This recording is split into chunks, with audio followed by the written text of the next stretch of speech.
everyone, welcome back to Summer Series. Today we're joined by one of the two lovely Diabetic Duo. Beth is in chatting to us today. Thanks so much for coming on. Hi, so nice to speak to you all today. Beth, you have a bit of an incredible story with your best friend Ellen. Like, you guys posted a video on TikTok and went viral within a couple of hours. Tell us about that experience. What happened? Yeah, so my best friend Ellen, she was diagnosed with type 1 diabetes when she was 7. And we became friends about 4 years ago, and we just instantly clicked because, I mean, it's pretty clear to see we look like twins, like we look so similar, and we've always been just so similar. We just clicked immediately. And then a year ago, I got diagnosed with type 1 diabetes, which was such a shock at age 20 to get diagnosed with the condition. So we were just having a bit of lighthearted fun, and we were filming a TikTok before a night out. And this is before TikTok became really big. Like, my sisters were using it. It was for younger people at the time, you know, like people in primary school and stuff. And we just did it for the crack, and we accidentally got our little sensors in, the thing that measures our blood sugar. And it just went viral overnight. Like, people were going, what is that in their arms? Or diabetic people were tagging their diabetic friends going, oh my goodness, they have the same thing as us. And I think that's really what made it go viral, because like it was such a shock for people to see two besties with type 1 diabetes. Just absolutely dancing around, living your life, like not holding you back whatsoever. Yeah, definitely. That's the message we're trying to get across. You know, we want everyone to feel empowered to do whatever they want and not let it hold them back.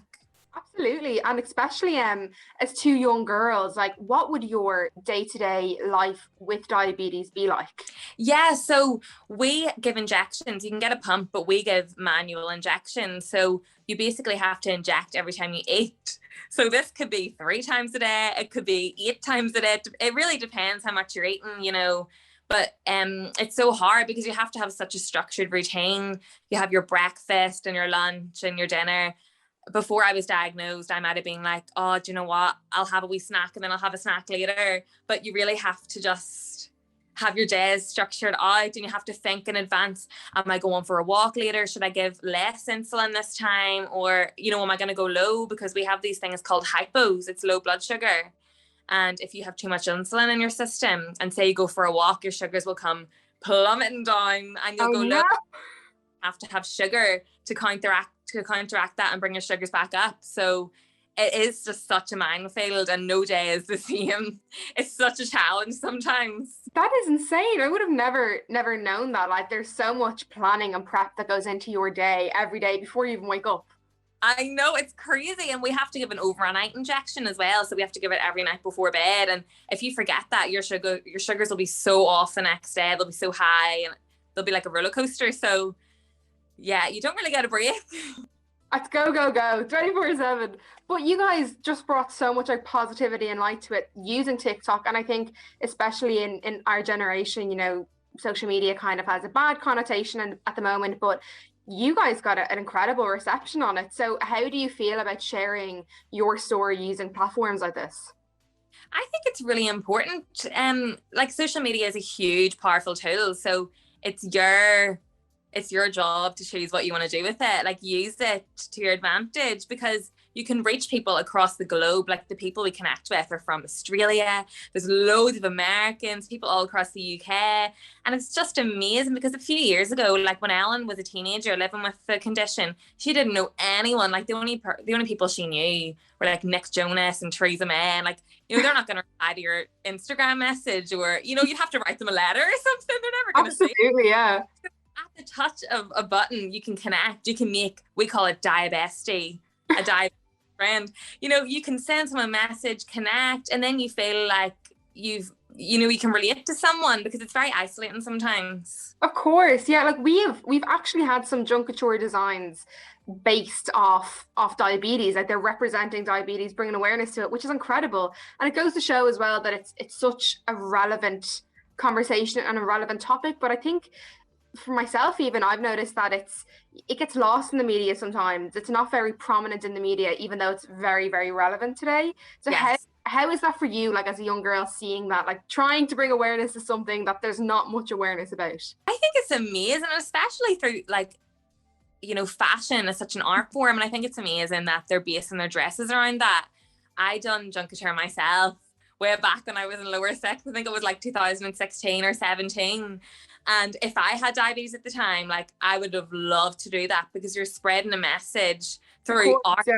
And like, I just think that is so amazing. And, you know, they're going to be performing on stage, COVID permitted, honestly, in front of hundreds of people. And they're going to be able to see that design and hear the story behind it.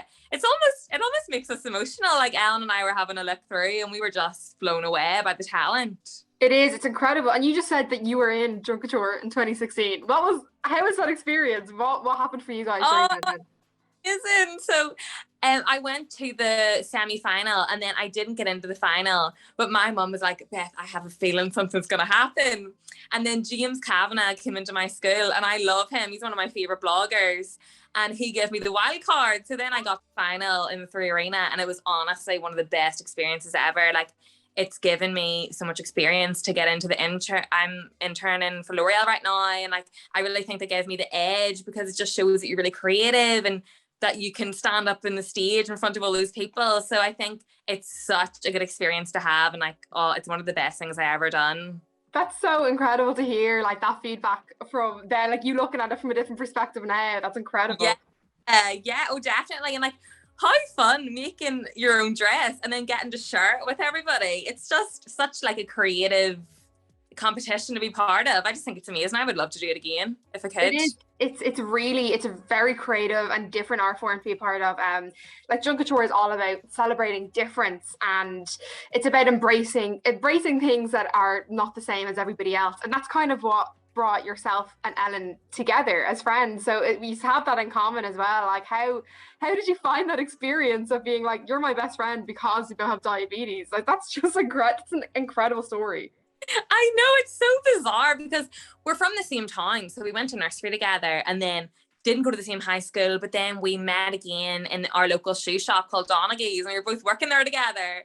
And it's almost like God was like trying to bring us together. We would have met at some point, you know, but I just think it's just so bizarre because I was able to learn so much about the condition through working with her for 3 years. And then when I was diagnosed, we were like, this is freaky. Like, it's like something out of a movie. It's just so crazy to us. Like, we still can't wrap our heads around it. You know, when we're both eating together and we're like, oh my goodness, we're both injecting for this right now. It's very comforting to know that we're both going through it because, as I said earlier, it is very isolating. You know, if you don't know anyone else with the condition, or, you know, if you're injecting and you're feeling down, you might start to think, why me? Like, this is so unfair.